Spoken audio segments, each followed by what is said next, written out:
4월 18일 화요일 삶의 기적을 일으키는 30분 예배를 시작하도록 하겠습니다.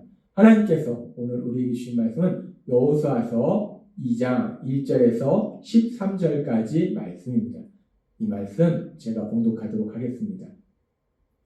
눈의 아들 여호수아가 시딤에서 두 사람을 정탐꾼으로 보내며 이르되 가서 그 땅과 여리고를 엿보라 하매 그들이 가서 라합이라 하는 기생의 집에 들어가 거기서 유숙하더니 어떤 사람이 여리고 왕에게 말하여 이르되 보소서 이 밤에 이스라엘 자손 중에 몇 사람이 이 땅을 정탐하러 이리로 들어왔나이다.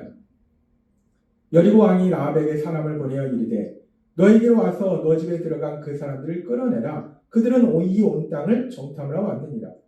그 여인이 그 두 사람을 이미 숨긴지라. 이르되 과연 그 사람들이 내게 왔었으나 그들이 어디에서 왔는지 나는 알지 못하였고 그 사람들이 어두워 성문을 닫을 때쯤 되어 나갔으니 어디로 갔는지 내가 알지 못하니 급히 따라가라. 그리하면 그들을 따라잡으리라 하였으나 그가 이미 그들을 이끌고 지붕에 올라가서 그 지붕에 버려놓은 삼대에 숨겼더라. 그 사람들은 요단 나루터까지 그들을 쫓아갔고 그들을 뒤쫓는 자들이 나가자 곧 성문을 닫았더라. 그러므로 이제 청하노니 내가 너희를 선대하였은즉 너희도 내 아버지의 집을 선대하도록 여호와 이름으로 내게 맹세하고 내게 징표를 내라. 그리고 나의 부모와 나의 남녀 형제와 그들에게 속한 모든 사람을 살려주어 우리 목숨을 죽음에서 건져내라. 아멘. 오늘도 이 시간 하나님께서 우리 주신 말씀을 듣기 전에 잠시 기도하는 시간 갖도록 하겠습니다. 하나님 아버지 감사합니다. 오늘도 저희들 사랑하셔서 저희를 만나주시고 저희에게 말씀하여 주시니 감사합니다. 하나님 아버지 오늘도 말씀을 들을 때 저희의 마음의 문을 활짝 열어주셔서 우리 하나님이 저희에게 주신 그 말씀을 듣게 하시고 그 말씀을 믿게 하셔서 믿음을 통하여 담대히 세상을 살아가며 하나님이 저희 삶 속에 예비하신 놀라운 역사들을 체험하고 하나님의 크신 영광을 나타내는 저희가 될 수 있도록 은혜 베풀어 주옵소서. 예수님의 이름으로 감사하며 기도드리옵나이다. 아멘. 이제 이스라엘 백성들은 여호수아의 인도 아래 하나님께서 그들에게 약속하신 가나안 땅에 들어가기 위해서 준비합니다. 그리고 그렇게 준비하는 과정 속에 어제도 주신 말씀처럼 자신들이 해야 될 최선을 다해서 일단 그 가나안 땅에 정탐꾼을 보냅니다. 그래서 이제 그 정탐꾼을 보냈을 때 여호수아서 2장 1절은 이렇게 말씀합니다. 눈의 아들 여호수아가 시딤에서 두 사람을 정탐꾼으로 보내며 이르되 가서 그 땅과 여리고를 엿보라 하매 그들이 가서 라합이라는 기생의 집에 들어가 거기서 유숙하더니 라고 말씀합니다. 이제 이스라엘 백성들이 가나안 땅을 차지하는 그 과정 속에 제일 먼저 그 땅에 정탐꾼을 보냈는데 그렇게 정탐꾼을 보냈을 때 그 두 명의 정탐꾼이 여리고성에 있는 기생 라합의 집에 머물렀다라고 얘기합니다. 여리고성의 백성이었던 기생 라합, 그 기생 라합이라는 그 여인에 대해서 성경은 말하고 있다는 거예요. 이 라합의 직업은 여기 있는 말씀 그대로 기생입니다. 기생. 이 기생이라는 직업을 가지고 있었는데 많은 어떤 사람들은 이 여인 라합을 좀 미화하려고 이 기생이라는 단어가 조나라는 히브리어 단어를 사용하는데 이것을 여관 주인이라고 해석해 보려고 합니다. 그런데 우리가 이 라합에 대해서 얘기하고 있는 신약 성경의 말씀들에 보면 히브리서나 야고보서의 말씀에 보면은 이 라합에 대해서 이 포르네라는 단어를 사용하는데 그것은 기생 또는 창녀를 의미한다. 그리고 이 히브리어 조나라는 단어는 가늠하다, 매춘하다라는 것을 뜻하는 자나라는 단어에서 파생된 거라는 거예요. 따라서 이 기생 라합이라는 여인은 말 그대로 술집 여자요, 창녀였다고 볼 수 있다. 그런데 지금 이렇게 아주 천박한 신분에 어떻게 보면 세상적으로 참 선한 삶을, 의로운 삶을 살지 못하는 그런 신분의 여인인데 이 여인에 대해서 성경은 말씀하고 있습니다. 기생 라합의 집에 두 명의 정탐꾼이 들어갔고 그리고 이 기생 라합은 여기만 나오는 것이 아니라 신약 성경에도 그 이름이 나오더라는 거예요. 이렇게 천박한 여인인데 근데 이 여인이 신약 성경에 나온다는 거예요. 신약 성경이 도대체 어디에 나오는가? 마태복음 1장 5절과 6절은 이렇게 말씀합니다. 살몬은 라합에게서 보아스를 낳았고 보아스는 룻에게서 오벳을 낳았고 오벳은 이새를 낳았고 이새는 다윗왕을 낳았니라. 이 말씀은 예수님의 계보에 대해서 말씀하는 장면입니다.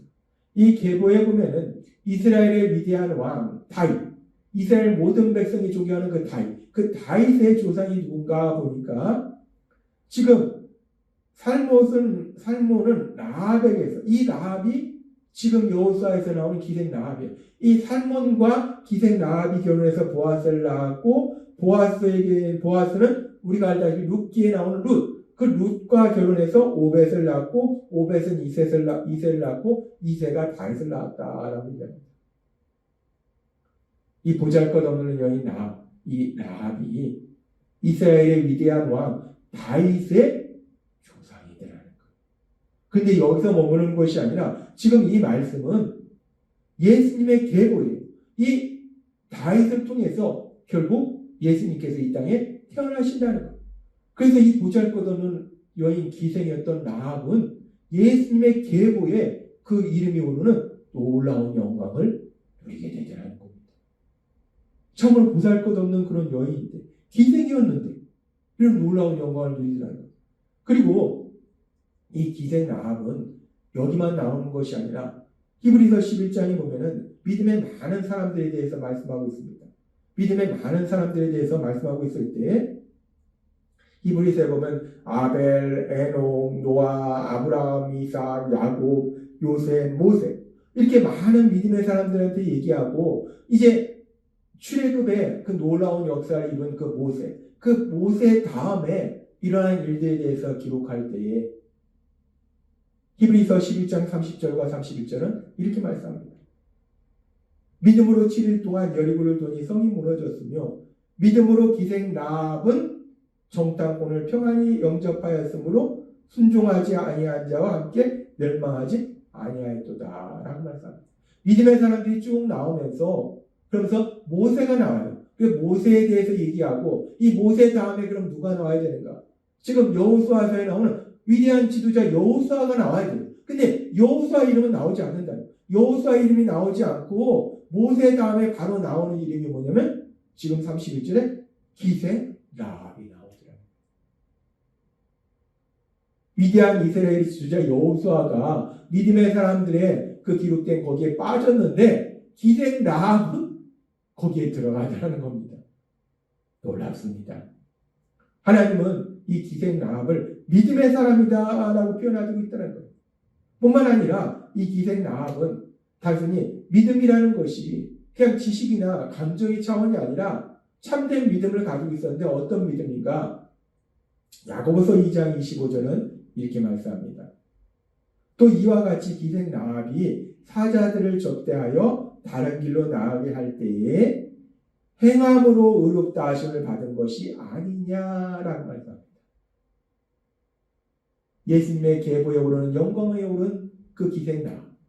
히브리서 11장에 많은 믿음의 사람들이 나왔을 때 모세와 그 다음에 여호수아가 나와야 되는데 여호수아를 건너뛰고 그 믿음의 사람의 반열에 오른 라합. 그 라합의 믿음에 대해서 야고보서는 말씀할 때 행함으로 그 믿음을 표현했다. 행함으로 의롭다 하심을 받았다라고 표현하고 있다는 거예요.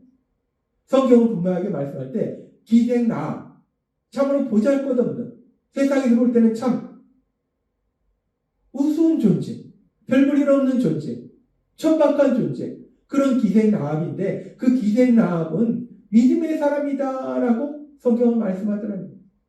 그리고 우리가 이 말씀들을 보면은 그렇게 참으로 불행한 삶을 살았던 기생 라합인데 이 기생 라합이 믿음의 사람이었기 때문에 결국은 그 믿음으로 인해서 기생 라합은 예수님의 계보에 오르는 놀라운 영광을 누리게 되고 또한 이 기생 라합은 이렇게 그 자신의 또 그 당시에는 자신의 가족을 또 죽음에서 구원하는 그런 놀라운 복도 누리게 되고 이렇게 기생 라합은 이 믿음의 삶을 통해서 놀라운 복들을 누리게 된다.